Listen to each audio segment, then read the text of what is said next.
Maruchan superfans are everywhere. From the busy moms who want to deliver maximum flavor in a flash to dorm room diners who want to put some slurp in their step. There are a ton of copycats you could use. But if you want to bless your bowl, there's only one true Maruchan. Whether you choose instant lunch, ramen bowls, yakisoba, or restaurant quality gold, Maruchan is the only ramen worth obsessing over. Smiles for all. Maruchan. See what all the ramen hype is about at maruchan.com. Brooks Running has a new shoe for you runners out there. Did you hear that? Better turn up your volume. In fact, turn it up to the max. Introducing the all-new Ghost Max. It's got all kinds of things to make your knees and ankles feel protected, like Max Cushion, Max Soft Landings with DNA Loft V2 foam, and Max Smooth Rides with their Glide Roll Rocker. Feel better on your run with Ghost Max. Learn more at brooksrunning.com. This podcast is proudly associated with Hello Sunday Morning. Hello Sunday Morning is an Australian charity changing the world's relationship with alcohol, one Sunday at a time. Their app, Daybreak, helps reset drinking habits and is free for Australian residents. Find out more at hellosundaymorning.org. Oh, the kettle's boiled. Great. Perfect timing. Should we get started then? I'm Victoria Vanstone. I'm Lucy Good. And this is Sober Awkward.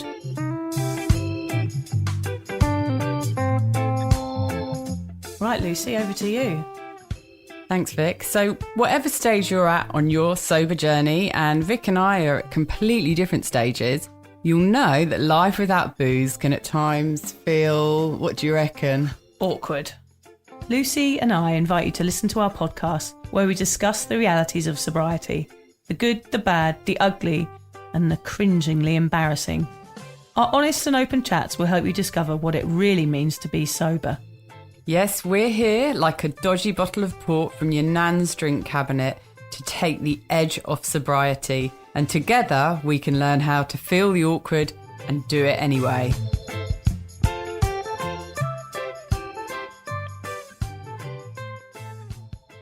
Hi Vic, it's a bit of a weird one tonight, isn't it? I feel a bit out of sorts. It's Friday night. It's Friday night. Usually we record on a Wednesday. Well, we've recorded all of them, all four of them. Five. We've done five now. Yeah, this is episode number 6. Yeah, and they've all been on a Wednesday when we're sort of mid-craziness of the week with our kids and everything that's happening. But I had a slight injury in the week that meant I was slurping all of my tea and coffee through a straw. Dribbly lip. That's my new nickname for her. Yeah. Old dribbler. The old dribbler's here again. I don't mind that. Okay, good. I bit the side of my mouth. So I was shoveling food into my mouth so quickly because I love my food so much that I ended up biting the side of my mouth. I don't know if anyone's ever done that, but it is so painful. So much so that I couldn't talk. I had to postpone our podcast. Yeah, she did. So we had a big swollen lip, and she was dribbling on our little. We always do a little catch up in the week to see where each other's at, and she was, big dribble down her face and. Yeah, but it wasn't a good look, Lucy. I came along, didn't I, like the old soldier that I am? Yes, and she battled on. But anyway, what happened is we had to cancel Wednesday and we're here on Friday and we're like, God, it's really cool. We're out on a Friday night. Yeah, we're like proper out, aren't we? Yeah. We just went out for a Thai. We always go out for a Thai dinner before we come. And yeah, so we felt like we were properly out on a Friday night. It's all been quite exciting for us. Yeah, we've been quite excited until we got here. Yeah, but we just arrived, and obviously we always like to introduce our sound guy, Alan. But Alan isn't in the studio tonight. Well, he's here, but he's on the toilet. Well, no, we shouldn't laugh. He's got an upset stomach. Wait a second, I'll give him a shout. Wait a sec. Our studio is very small, so basically the toilet's like pretty much next door. Alan, are you all right? What did you eat? Sausage roll. Sausage. Give us a shout. Yeah, all right. I was going to say, give us a shout if you Yeah, need probably something, but best actually, not to. I don't want to go in there. Bless him. I mean, he is a bit of a moody bugger, but Yeah, I poor do feel Alan. sorry for him because Yeah. he's not feeling at all well this evening. So, No, yeah, so not only are we on I feel like not only is it Friday night, but we've got the studio to ourselves, Vic. Yeah, Party time. Party time with our Mountain Dew fresh sparkling water. Hey, hold on a moment. It's slightly flavoured with passion fruit. Crazy days. Living the dream. Living a dream, baby. So I think we're going to start today, Lucy. Our episode is called From Tequila Shots to Tiny Tots. Is that what we decided on? We did. We knew what we wanted to talk about. We wanted to talk about drinking and parenthood, but there were so many choices. You came up with about 3 different ideas for the title, and then you popped it out onto Instagram, didn't you? And said, anyone got any ideas? And we just thought the answers that came through were so brilliant. A couple of them were from my brother-in-law, Dan, who actually did have a quick chat with Lucy this week. They've never met, but thank you, Dan, for telling Lucy to ditch the hanger-on, which was me. So my brother-in-law was telling Lucy that he should ditch me and do the podcast on her own because she's the real star.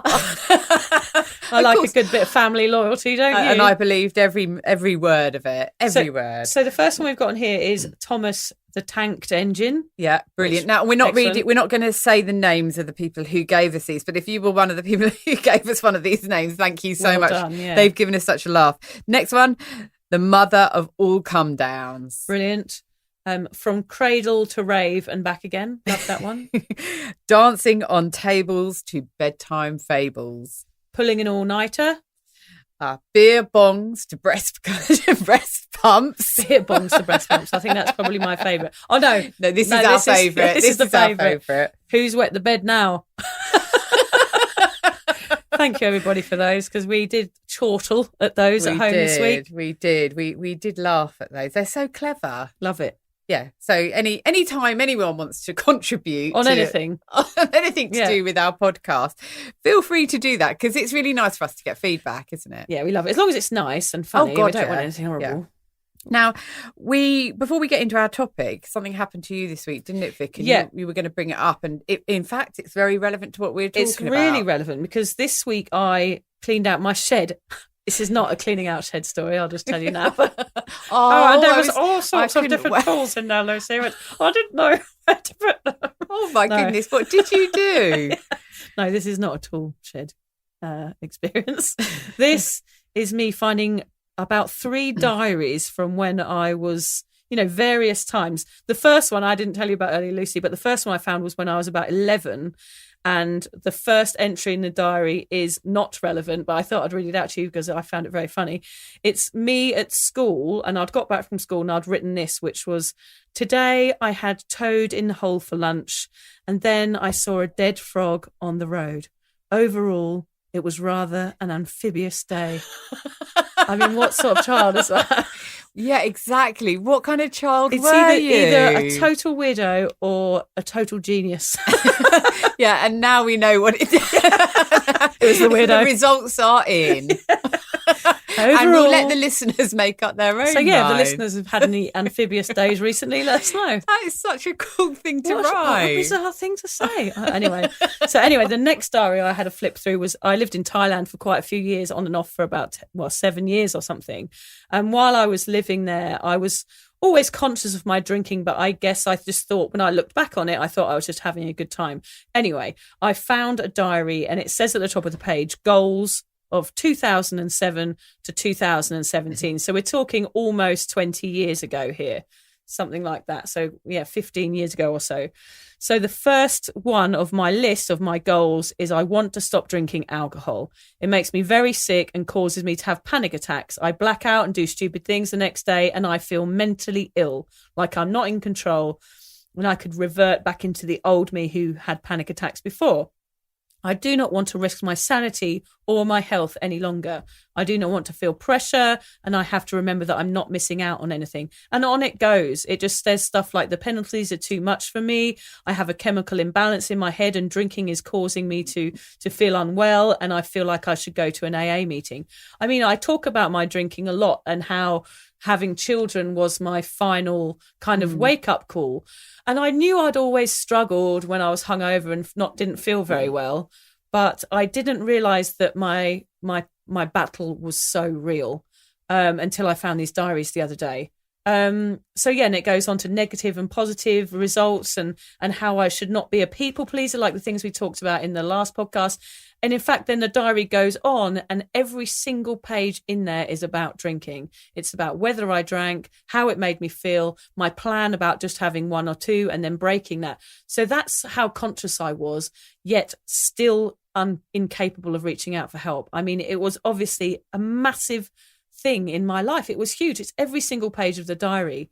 And I was quite upset and shocked to read that this week, because I do talk about it as something that's happened recently, but actually that's because not a lot of people I know now knew me then, and they were probably, the people I knew then were worried about me. But there were lots of wake up calls, and it was only when I had children was I able to respond to all of those feelings. Yeah, and we talked about moderation and how long we'd been trying to give up for. And I think when we were talking about that on the podcast, and also when I talked to you about drinking, which I do a lot, for you, that real turning point was when you became a mother. And I always see my drinking going back further than that, because I can remember all the terrible events that happened that I caused through drinking. So I know that my attempt at moderation was going back a really, really long way. But I don't think you really recognised yours as going back that far. But this diary's an eye-opener of how long you've been trying and failing to stop drinking. And one of the things with this, I mean, not only is it traumatic and soul destroying to try and do something and fail at it so many times for so long, but each time you do fail at giving up drinking, you're usually giving your health a really big bashing, aren't you? You're usually giving your ego a really big bashing. You're giving everything, every part of you is falling apart just a little bit more, because every time you fail, you usually go out on a bender. You might have ruined something to do with your job. You might have lost a few friends. You might have broken a leg, got a black eye. But I think those consequences I was capable of ignoring, whereas a child I wasn't. That's the difference. All of those things that you're talking about there, they all happened, but I never took heed because it wasn't enough for me to stop, even though I was obviously struggling for many, many years, decades almost. So, and that's incredible to think there are all those things. I've only got 9 fingers. That wasn't enough for me to blow my finger off with a firework. All of those things. It was the children. Yes. So, that's what we're going to talk about today. Yeah. And that's why it's so relevant to it, because really for you, Vicky, when you gave up, when you had kids, that really was that point for you that you gave up. But it went back a lot further than that, and a lot deeper. And it's taken finding this diary to realise. So today's topic is when two worlds collide: parenting and drinking. So is that the topic? Is that the title? Oh no, the title is Tequila Shots and Tiny Tots. I knew you were going to read that out, but I was just like, that sounded really boring after all those lovely funny. Who's wet the bed now? I like that one. I like that one. No, but we went with From Tequila Shots to Tiny Tots, which was Vic's idea. Yes, so today we're going to chat about our own personal alcohol and parenting journeys, even though Lucy and I were both party girls, the sort of people that you could rely on for a good night out and some drunken misadventure. We're also both proud mums that have very different drinking stories about how alcohol has affected this important part of our lives. Yeah, we sure do. And we'll share with you what those stories are in a moment.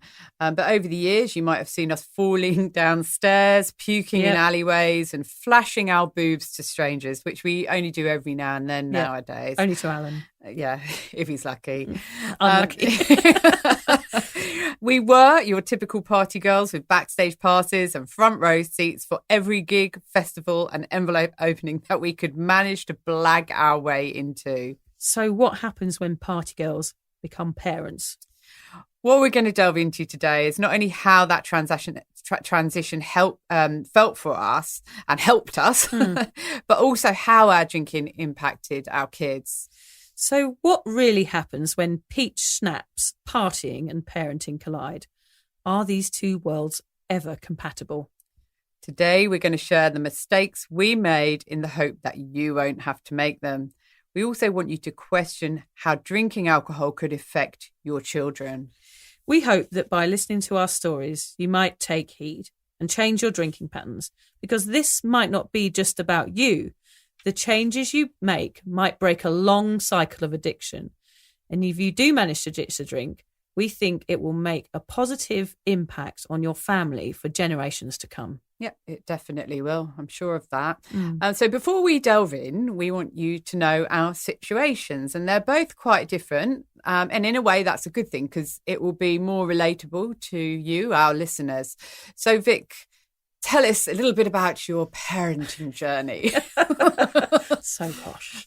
I am married. I have a 2-year-old, a 5-year-old and a 9-year-old.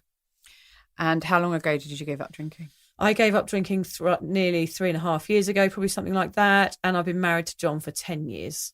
Yeah. So I guess the conclusion with that is that you've done most of your parenting after you gave up drinking. Yeah. Gave up early on, whereas I'm quite different. So I've got 2 teenage girls who are 15 and 18 in a couple of weeks. And I am a single mother. And I gave up drinking about 8.5 months ago. So my parenting journey has been mostly drunk. Yeah. No, mostly drinking. Yes, and we're happy to talk about our different stories, even though Lucy's is a lot worse than mine. Oh, you're loving this, aren't you? You're loving this. Sitting there with your my nose children will in the never air. know me as a drinker. No, I'm not loving it. I'm only joking. Okay, so what did you imagine parenting to be like before you had kids?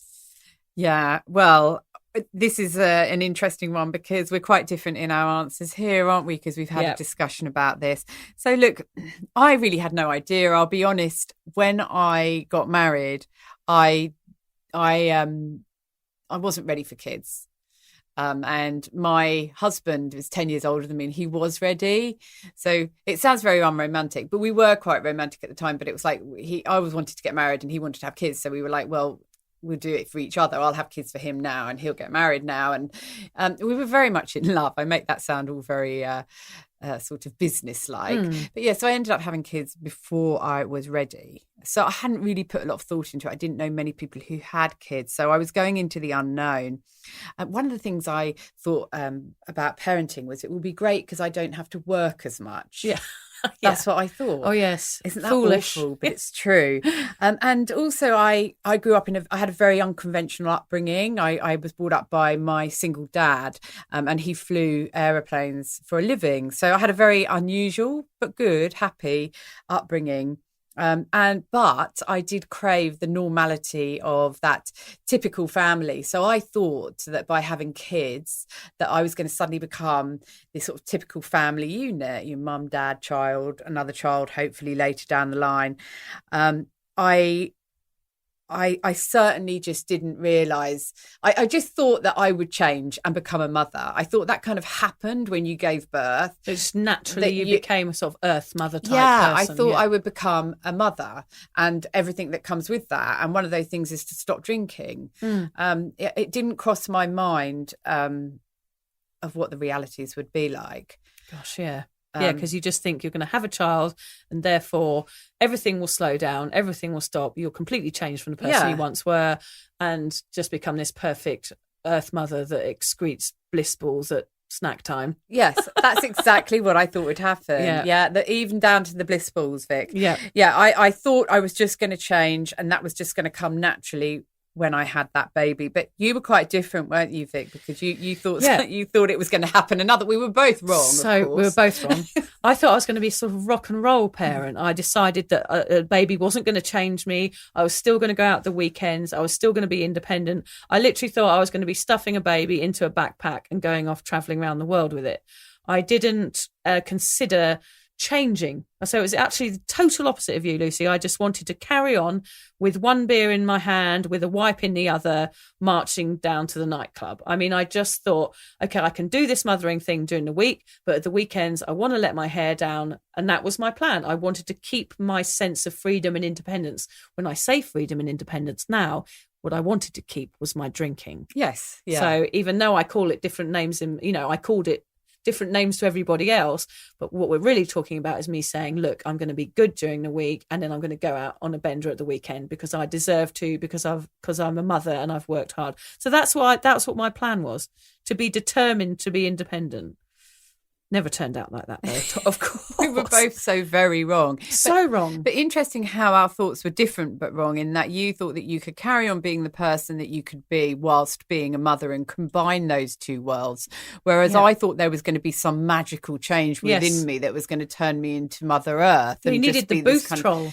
Yes, the booth troll could have done some magic on you and made you into a perfect Earth Mother overnight. No, something went wrong there. I didn't get the magic spell cast upon me. I don't know where that went wrong. That's a shame. But I mean, I actually just wanted to say here, I don't know about you, Vic, but I actually, when I did my first ever pregnancy test after we'd started trying, because I got pregnant quite quickly after we started trying, me and my husband were just on the way out the door to the pub, and I needed to go for a quick wee, and we'd had these pregnancy tests on the side ready to start testing, and when we were ready to, we didn't think anything would have happened yet, and I was showing him, I don't know why I was showing him how they worked, because I'm sure he must have seen before, but for some reason I was doing it just before we went, and it came up positive. I mean, I was on my way out the door to the pub. I couldn't have stopped me in my tracks in any more of a more literal way. Yeah.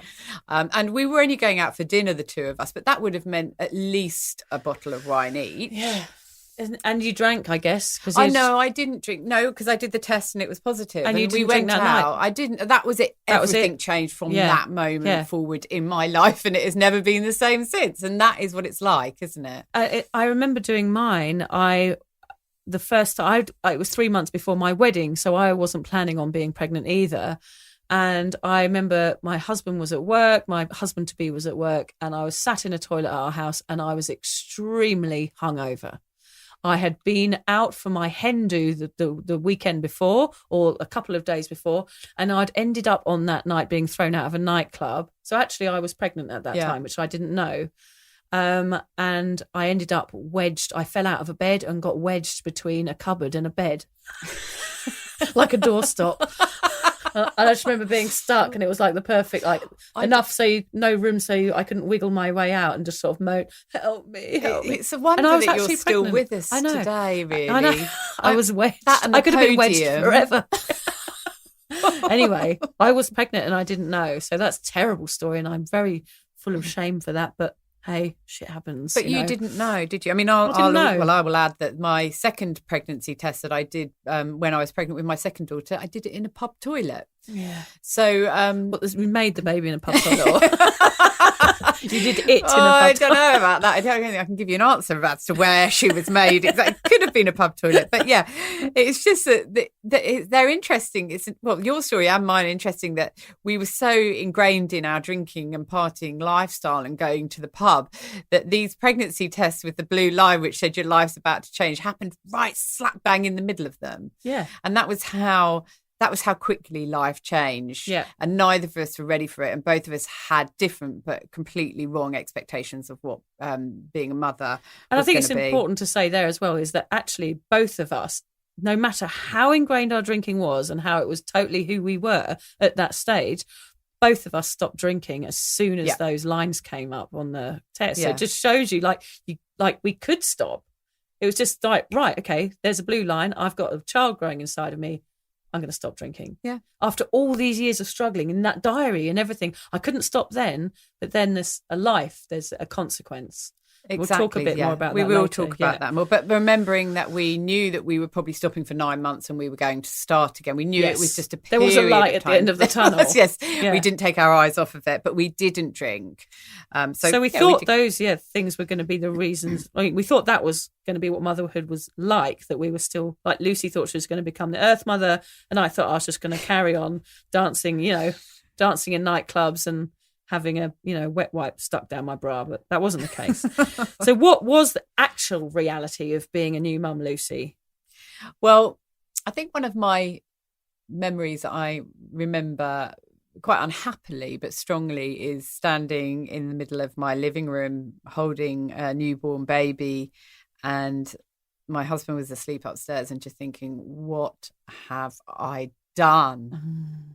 It's huge. Hey? It's huge. It's final. There's no turning back. And it's not until that happens that you realise the enormity of the situation and how everything has changed.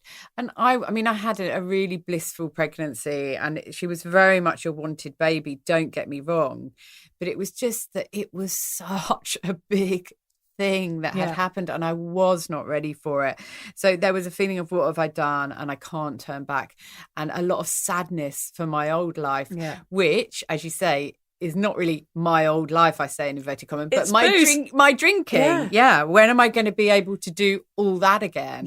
When am I going to be able to have fun, have a release? All those wonderful things that I believe drinking was giving me, everything had gone. And also, typically for me, the reality of being a new mum, I had to embrace it fully, try and do it perfectly. And I put a lot of pressure on myself. And that was something that when we talked about sort of personality traits that we have that could cause our drinking, perfectionist was a really big one for me. So I had the book, everything had to be done properly. All the food had to be homemade. Everything had to be absolutely perfect. The pressure's on. So I was putting too much pressure on myself. I mean, really all we had to do was get from one end of the day to the other. Keep the thing alive. Exactly. But no, it all had to be perfect. So that was something that I found was a real problem for me when I became a mum. And because of that, I just felt desperate to break free. I felt completely and utterly trapped. And to the point where, and I felt like this for years, because, a baby's hard, but also having a 2-year-old is hard. And then you might get pregnant with another one. And so I spent a lot of years of feeling really trapped in motherhood. There were lots of wonderful parts of motherhood as well, but I certainly felt trapped to the point where I would I would take the bins out at night and I would just stand by the bins and breathe in the fresh air and think, I'm out of the house. Like a holiday. Taking the bins out. I mean, I do stand still nowadays in the Aldi aisles staring at avocados for maybe much longer than I should because I don't want to go home. I have to get the guard to come and move me along sometimes. Weren't you driving back from your retreat the other day and you were driving along on a 100-kilometre some guy got angry. But you were going really, really, really slowly because you were on your way home. I had a nice weekend of my own and I was like, oh no, I'm just going to listen to a podcast. And that's the difference between having young kids like Vic has and me having teenagers who were never home. And it's like that feeling again that I was feeling like you were, is that I just had a moment to myself, like you next to the bins.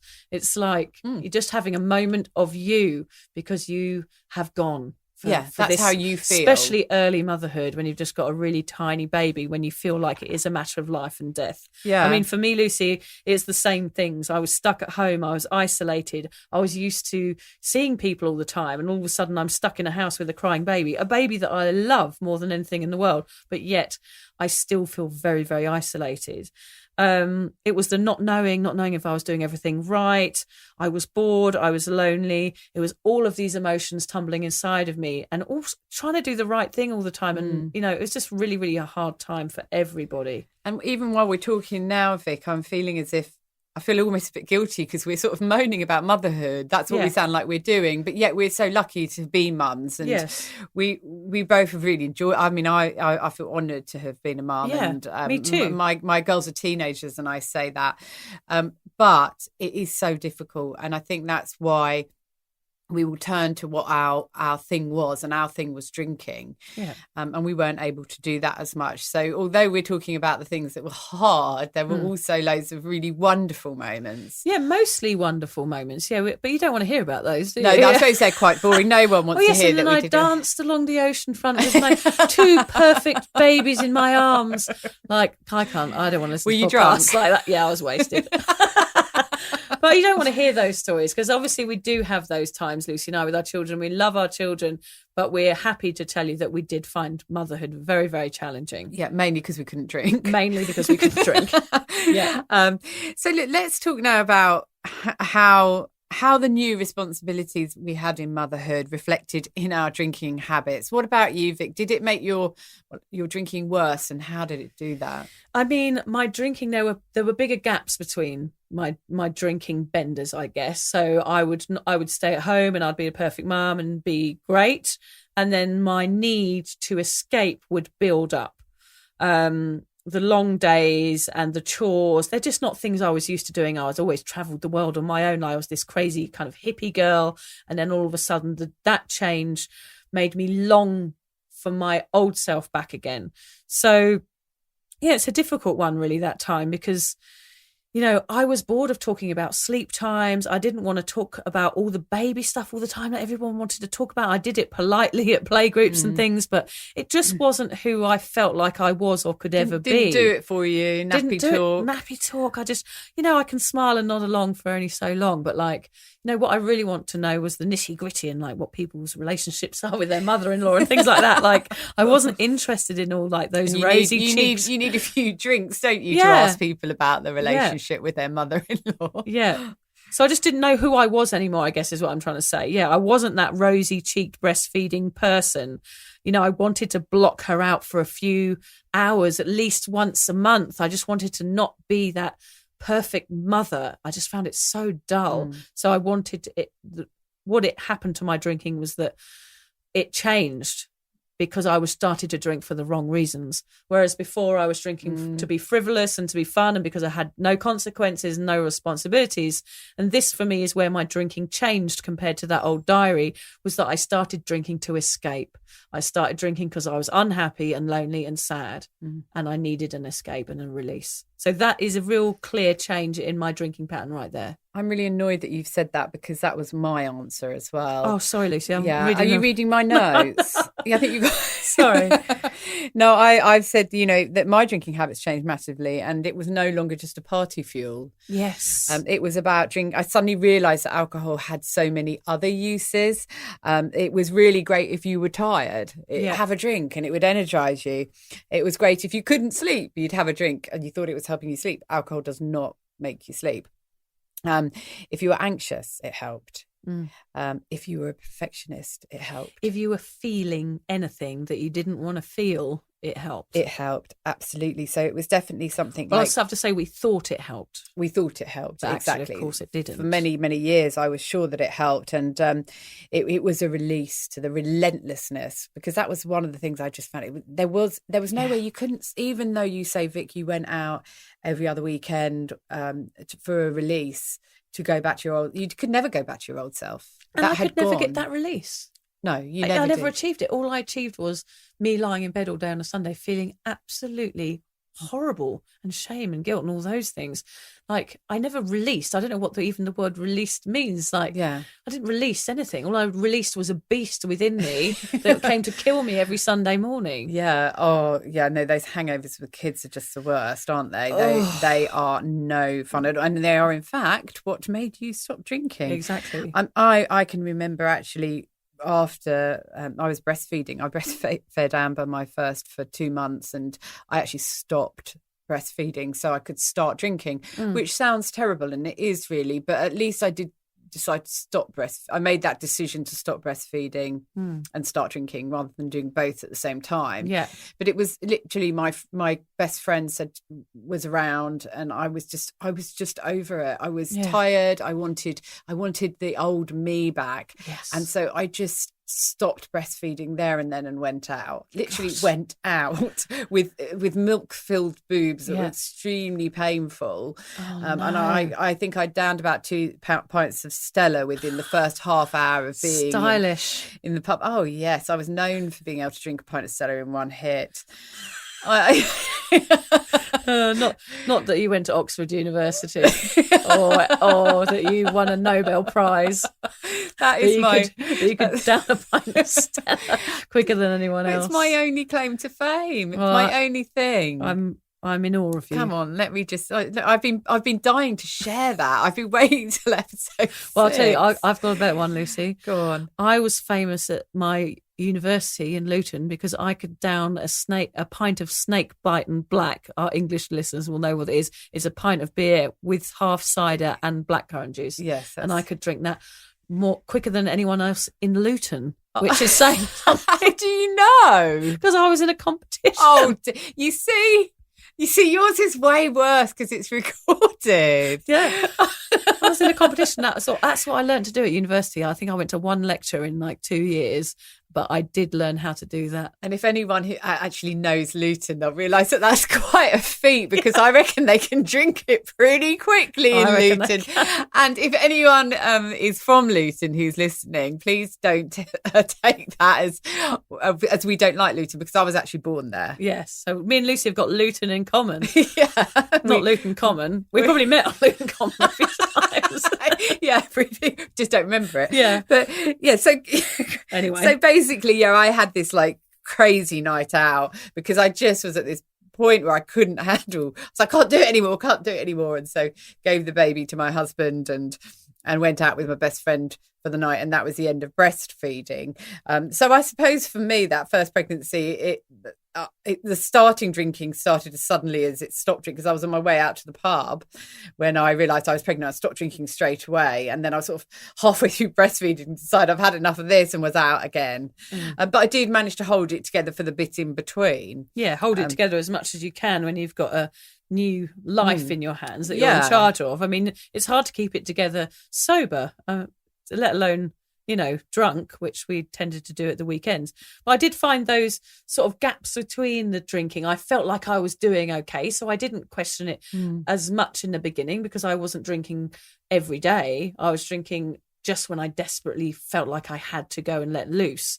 So, yeah, I suppose you don't question something because you don't feel it's extreme enough, which we do talk about a lot. We talk about podcast. a lot. Yeah. So how did you feel the day after drinking? Because we've just sort of mentioned already those horrendous hangovers when you had to parent the day after. So I felt massive anxiety. I felt guilt. I felt shame. I hated myself. I hated that I left my husband to do the jobs that I couldn't. And I hated it when I used to lie in bed and listen to the front door click closed, which was him taking my beautiful new baby out to the park and going swinging in the swing and have a lovely day out together. And I just remember lying in bed, hearing that click of the door, thinking I'm incapable of even moving my head. And the only thing I can do is run to the toilet to be sick. And yet my husband is having to spend the day with our son on his own. And that made me feel terrible. So I always made promises I couldn't keep on Sundays. I promised I won't do this again. And I kept failing, which we talked about on our moderation podcast, because I tried to moderate. And of course, I couldn't help myself because I had actually had a problem with alcohol. So it took many, many years of struggles with those hangovers and that anxiety before I reached out for help. But this is where our stories are a bit different, Lucy, because as I just said, this at that point was during that battles was where I reached out for help when it was actually after my second child was born. I'd been moderating and trying to moderate and failing at it. And then after I had my second child, I had a lovely window of sobriety and then got pregnant and then had her. And had a bender 6 weeks after she was born. And that was actually the last time I got drunk, because it was just one hangover too far. So I just thought I'd mention that as part of the story. And then I ended up having another baby, a little sober baby at 42. So my children won't remember a time when I drank. They will never, ever know me as a drinker, which we mentioned. But for you, I know you have a lot of guilt, Lucy, that you drank while bringing up your two lovely daughters. Are you comfortable to tell us a little bit about that? Can you see me all the way out there on your high horse? Yeah. Down. What's the horse name? I don't know. Dobbin? Down, Dobbin. Dobbin's a donkey, isn't he? I don't know. How did we get this? I'm just as we're about to go into I'm trying to divert the conversation away from the fact that I've drunk through most of my daughter's childhood. Yeah, no, let's get serious. That is quite confronting to actually, in sobriety, to think about that, I guess. But it's a really important thing for me to share here to help other people, because just to reiterate, I gave up about 8 months ago. One of my daughters is 15. She was 14 at the time. And the other is nearly 18.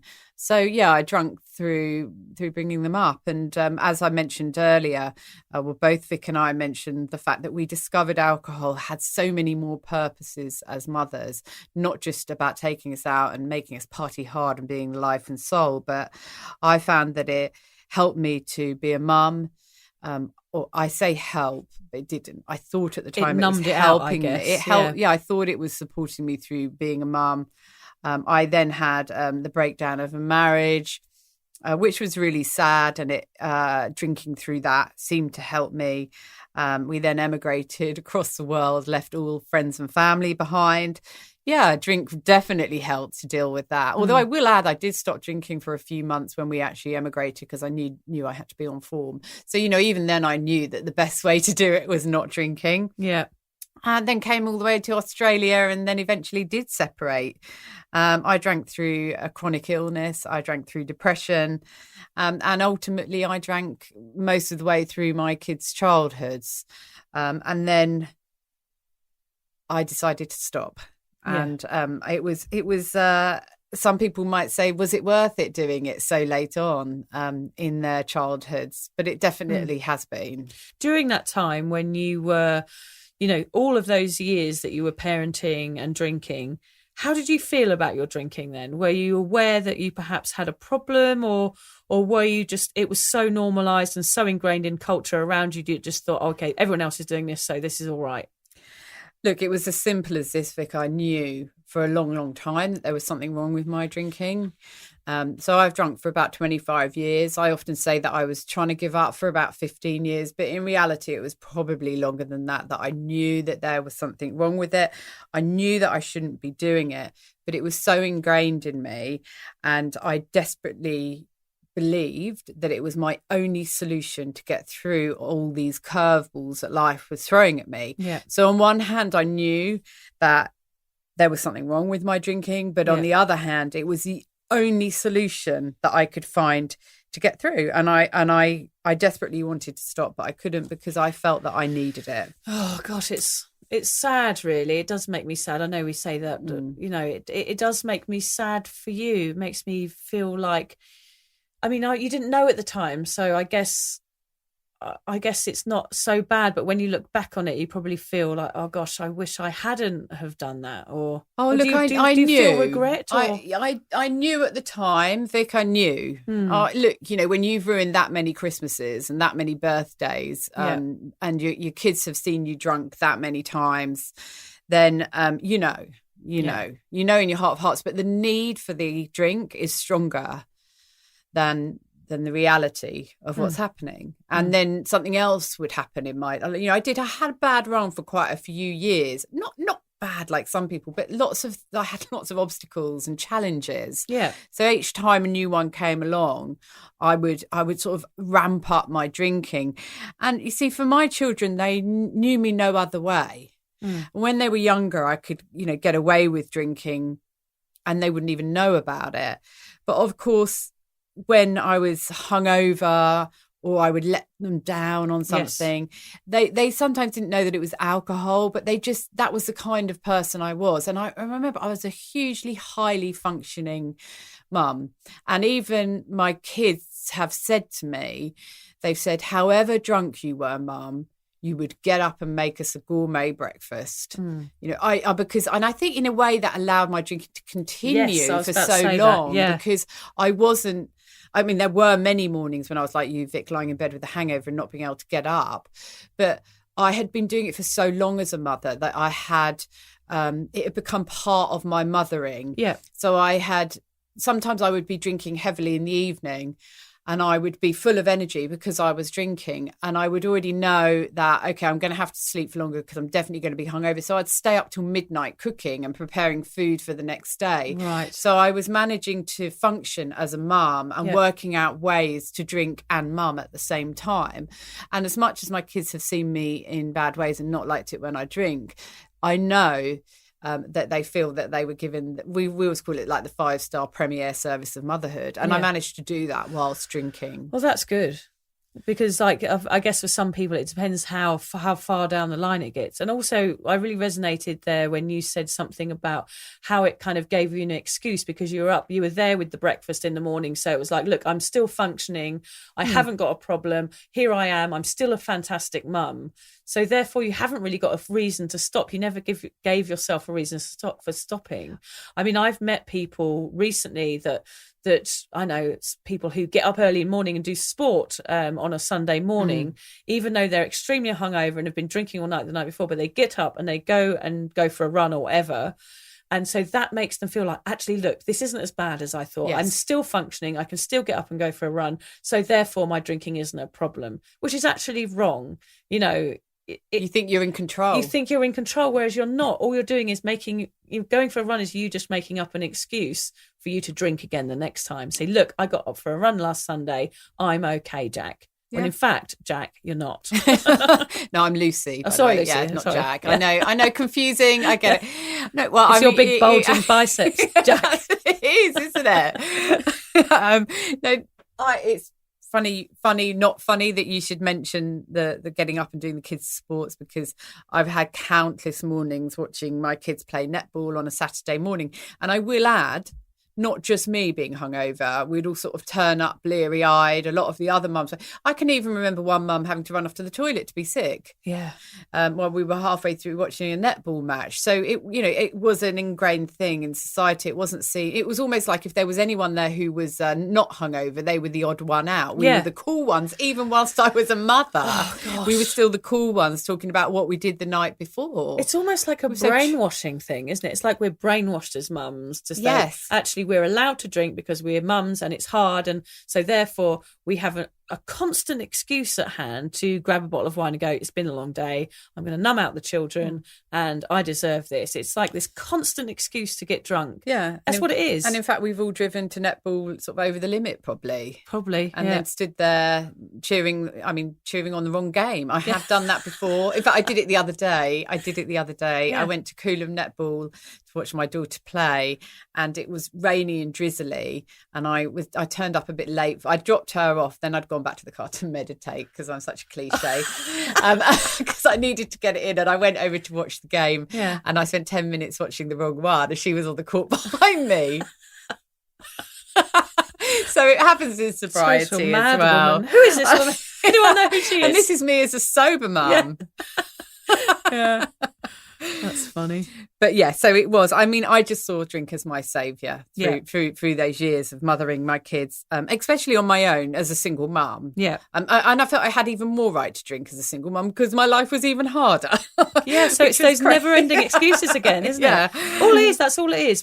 It's like you're passing the responsibility over to an unknown entity called an excuse. Yes. Isn't it? It's like you're passing over all of the decision making to something that doesn't exist. Yes, exactly. It's just stupid. And and that non-existent thing is saying it's okay. Yes, you're fine. Have a drink. Well done. Look at the puppies. Have a glass of wine. It's just our brains, and we can spend our whole lives blaming all of those things, but really the responsibility when you have to deal with it, like we have, it really comes down to inside your own chest, I think. And doing the right thing. And I wasn't doing the right thing. I may be laughing about it and telling my story, but drinking heavily whilst you're bringing up your kids is not the right thing to do. Do you think it had a big impact on them, Lucy? I do think it did. I'm not as negative as I thought it would have. And I'll tell you why it's not as negative as I thought it would have. Is because they've seen me change my life, turn it around and give up. And I think that by doing that, it's had such a positive impact on them. I mean, I know it wasn't good to drink for all of those years. And certainly when they were younger, they weren't impacted very much because I was so highly functioning, they didn't realise it. But now that they're teens, they were more aware of it. And also my ex-husband, who they spend quite a lot of time with, he's also a big drinker. So it was like, not only have I got an addictive personality, he possibly has as well. These kids are watching us both drink. Someone somewhere here has got to change this pattern for them. The messaging there is the wrong message. That they're wrong. The signal that's being pumped out of that situation is not the right message. It was totally wrong, and someone had to do something. Yeah, had to break that cycle that they were living through, which was that it's okay to drink. And it got to the point where if I was on the phone to them, they could recognise in my voice if I'd had one drink. I'd now just think it was your weird boil that you got inside your mouth. What's it called? That is what I sounded like. It's an ulcer. I don't even want to think about it. Okay, It was too upsetting. Yeah. No, and I annoyed them, and I scared them, and I started worrying them because they were worried about what I would do next. In the last few months of me drinking, I went out and fell off a wall, a bit like Humpty Dumpty. My friend said I was just like Humpty Dumpty. I was just sitting there, and I just fell sideways, and then started going forward and whacked my head on the concrete pavement below, on a concrete corner of a flower bed, went just above my eye, and I had a massive black eye. And my daughter had waited up for me to get in because she was so worried about me, and I came home with a massive black eye. Yeah. And that just wasn't fair. No. And there's a role reversal going on there. There isn't there was. Yeah. And she started, couldn't get to, if I'd gone out for a drink, she'd be worried, always worried. She'd want me to come home, and more often than not, I wouldn't come home till the early hours. So it just, and I think by that point, I was using alcohol as a sort of a self-harming way of, because I knew it wasn't good for me, but I couldn't seem to stop it. And I was starting to hate myself for it. So two teenage girls watching that. No, watching their mother give up on herself a bit. Yeah. It was absolutely terrible for them to see. Yeah. But for them to then see me turn it around. Yeah. What an inspiration. And I think, and so to anybody listening, and this is what I really, really want to get across, and that's why I'm sharing this, because I'm not proud of it. It doesn't matter what age your kids are. It's never too late to give up. And my kids are so proud of me for what I've done. And I genuinely think that, I would rather have not drunk through their childhood, but I genuinely think that by drinking through it and then showing them how you can actually turn your life around if you really want to, and the difference it makes in a person between drinking and not drinking, they actually say, I'm happy now. That's how they describe it. Yeah. I'm happy, whereas I wasn't before. So that gives them the message that alcohol makes you unhappy and not drinking makes you happy. So that's the message I've passed on to them. I'm super proud of it. Yeah. And it wasn't too late. It was just before my eldest learnt to drive. So I could have been getting lifts to the pub and everything. Damn it. So that's my story, and it's out there to help people think it's never too late. Please do it if you can, because it's amazing for your kids to see. It's so nice to have, to now be that inspiration for them. They're going to always remember what you did and how, and how you were so capable of change, and that anyone is now capable of change. That's what I hope I'm giving my children as well. I hope I'm giving them a choice, whereas perhaps I felt like I didn't have much of a choice whether I drank or not drank when I was growing up. So I think giving them that choice now, like to say, look, is drinking fun or is it not fun? My children will see that I am fun. I am a fun person. I do socialise and I do go out and have a good time, and I don't drink. And that's the message I'm passing. They will never know me as a drinker, but I'm still capable of passing on a message to them to say, look, it's your choice what you do when you're older, but look at me, like this is what I do and this is what you do now, Lucy, as well, is look at us, we're fine, we're happy, much happier than we've ever been in our lives. We don't have anxiety. Your depression's getting so much better. All of these things are changing because we've given up drinking alcohol. That is the basis. We've changed probably a few other things because of those things, but the basis is the same thing. We've given up drinking and it's changed our lives. And we can talk to them very seriously about the effects of alcohol because we've been there. So although we're non-drinkers, we've got so much knowledge to help them through that experience. And there's such a culture for kids to drink, which is really, really difficult for them. But there's also this culture for mums as well, isn't there? It's what we call the mummy wine culture, which is just this massive thing that's going on in the world, which, like you said, Vic, it makes us think that because we're mums, we almost should be drinking. It's a cool thing to do. Yeah. And it really affects our kids. What do you think? Well, I just think it's the wrong message. All of it is the wrong message. I was involved in mummy wine culture. Like I was the one with the massive, space helmet size glass of wine on Facebook, pouring beers down my neck. Every photo of me on Facebook, for the last 15 years is me with a glass of wine in my hand. So I was pushing mummy wine culture. It was all you. It was all me. I invented it. I think I did. You're the culprit. I am the culprit. I am. And now you're trying to turn it all around. This is your way of not feeling guilty anymore, what a hypocrite. I almost hate myself. Oh, yeah. So what mummy wine culture does, it normalizes drinking, and it makes you think that drinking is the only way to have fun. But something I discovered recently, I was on someone else's podcast recently, and we were talking about this exact thing about wine culture. And she said, do you think your children felt rejected when you were drinking? And I thought about it, and I thought, yes, I was always choosing wine over them. Yes. So my way of dealing with their bad behavior was to say, you are annoying, therefore I'm going to numb you out by drinking, and I need to drink to be a good mum and to numb out your behavior. So that was the message I was passing on with that, and I didn't really think about that until much later, until actually I'd stopped. So that you're creating a feeling of rejection within your children by drinking in front of them, I guess. And just something on that as well for when they get older, a lot of the time when they're going from A to B for their social life, what you're seeing now is a lot of parents are just giving kids Uber accounts. So a stranger can drive them from A to B because they're too drunk to do it themselves, or they're over the limit and they can't do it. What kind of message is that giving to your kids? That you'd rather than be driven around at night by a stranger than not have a drink and go and do it yourself. The drink's more important. Yeah, that's crazy, actually. I didn't know that was a thing. Yeah. So, it causes a lack of respect. It does, within that relationship, I think, doesn't it? Yeah. So also safety is what you just talked about. I mean, hospital trips was something we talked about in the last podcast. Yeah, falling off wall, drunk parents. I don't know whether that's a good look. I was probably embarrassing. I was slurring. I always had red wine teeth. I always had a big rash on my chest.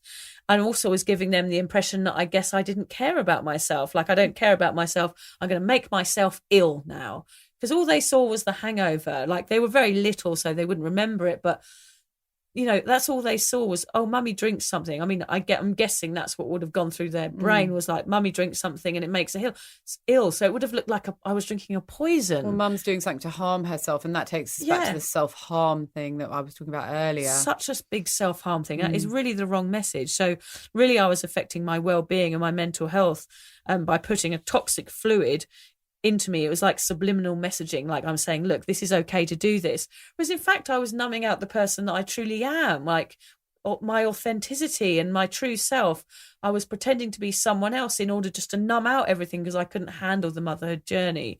So I regret doing all those things, but hey, I didn't know any better. And it was part of that mummy wine culture that we were talking about. It such just a seemed huge like influence, the thing to do. But so we've talked about why it was so difficult with that mummy wine culture and why it was so difficult because it was so, the whole change in your life as a mother. But the fact is, we did give up drinking as parents, albeit at different times. And there were lots of really positive effects of that, weren't there, Vic? So mine's definitely being present and available. That's my big one. It's like, if you need me on a Sunday, here I am to wipe your bum, get a bead out of your ear. Whatever you want. Whatever it is, I'm here. I might not enjoy it.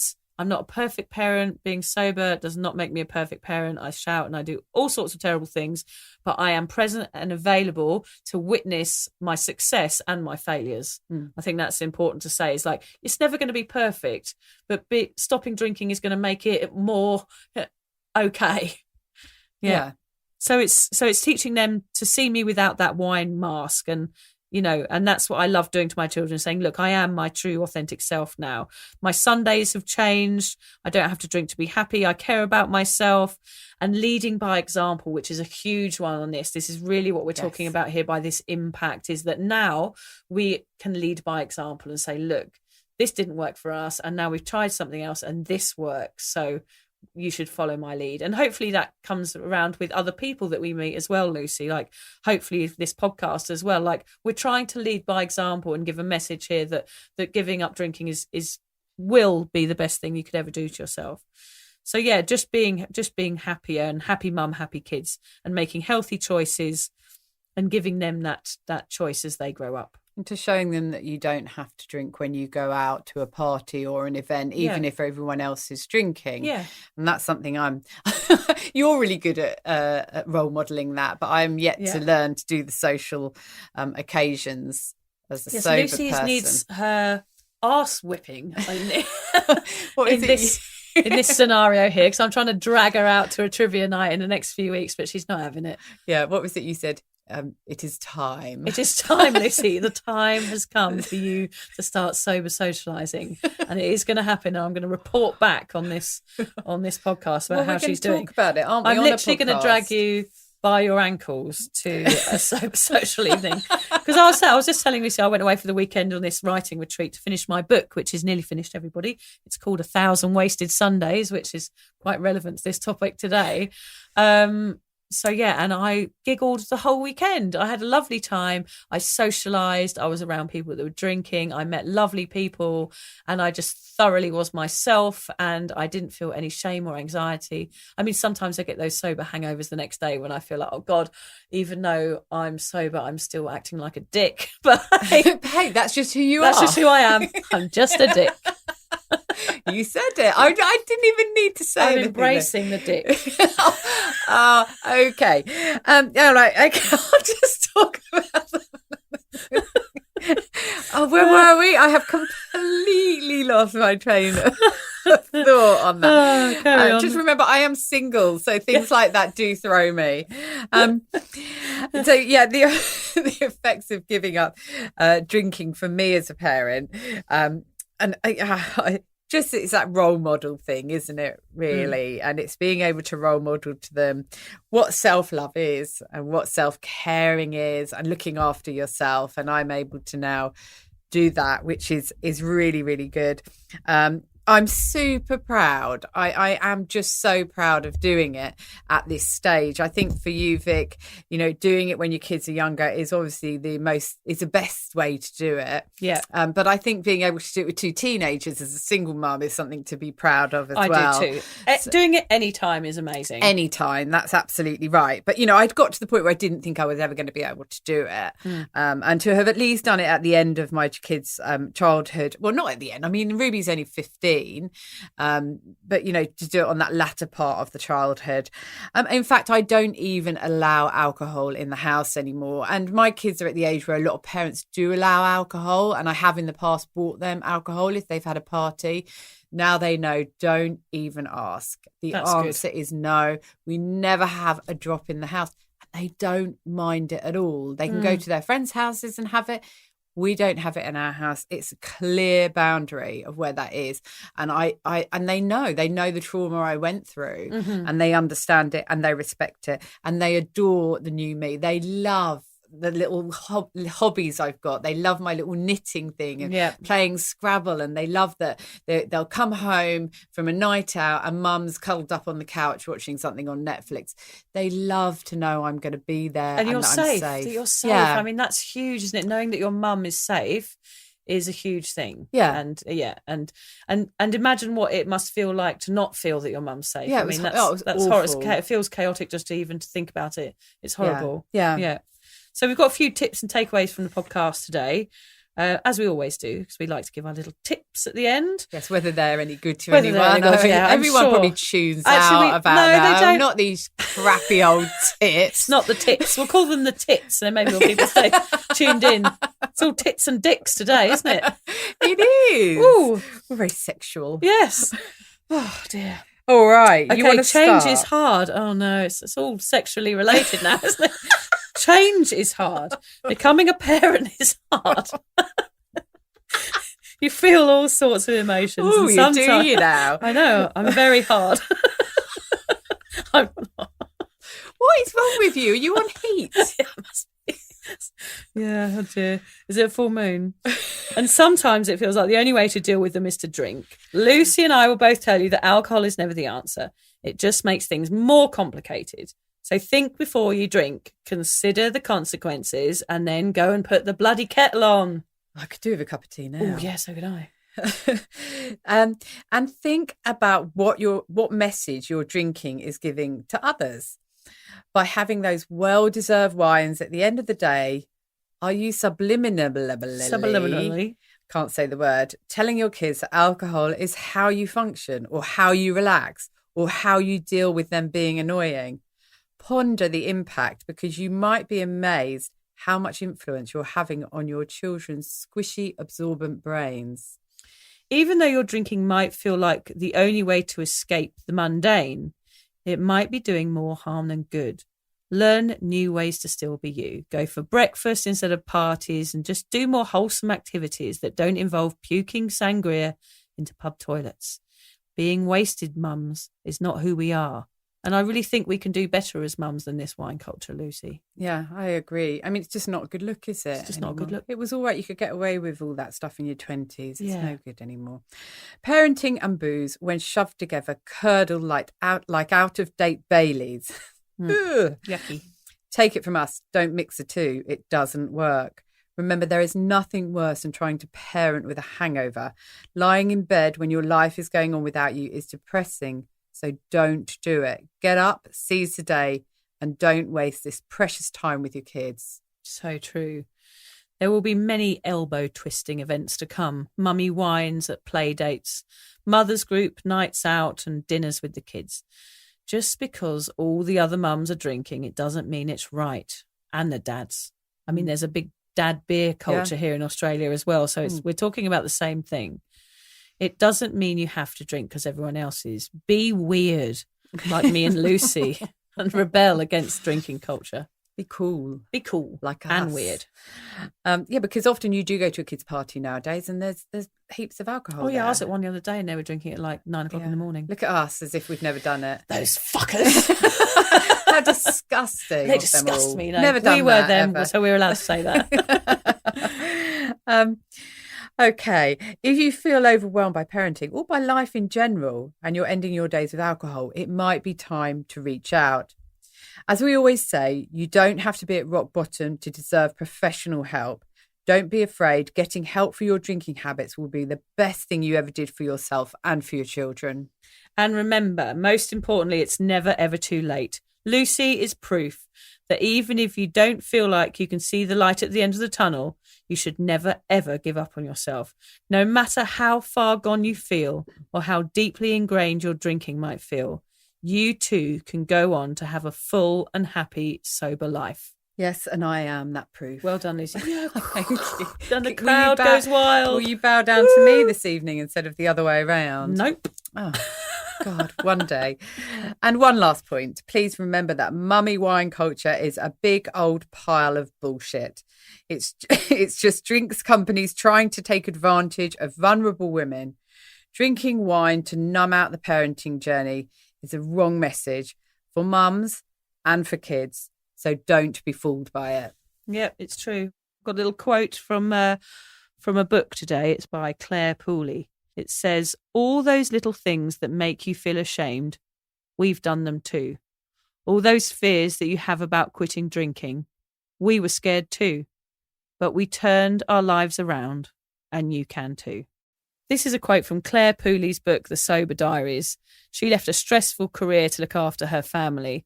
She knew the change wouldn't be easy, but she never expected to find herself an overweight, depressed, middle-aged mother of 3 who was drinking more than a bottle of wine a day and spending her evenings Googling, am I an alcoholic? I loved this book. It was well worth a read. I really resonated. I'll add the notes into the show notes. I'll add all the information. That'd be a really about helpful one. Yes. Yeah, so there we go. All done. I'm a little bit worried because I haven't heard anything. I did hear a stomach rumble earlier halfway through. I don't know whether you would have been, but I felt like I heard a like. No. Oh God! Hopefully he's not being sick. I mean, I haven't heard a sound from him. Alan, come in here. Come in the studio. Oh, he's coming. Oh God! Oh, he's walking. Have funny. you been? He's walking funny. Are you all right? Yes. He looks like he's got a bit of colour in his cheeks again now. Okay. Thank you, everybody. Thanks for listening.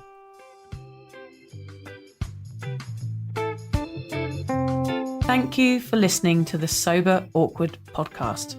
If alcohol is affecting your life in a negative way, you're struggling to moderate, or your hangovers are causing anxiety, it might be time for you to reach out for help.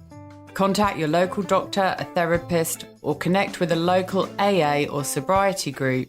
In fact, Vicky's got a really great one. Yeah, it's the Sober Social for Sober Curious Women. You can just search for that on Facebook.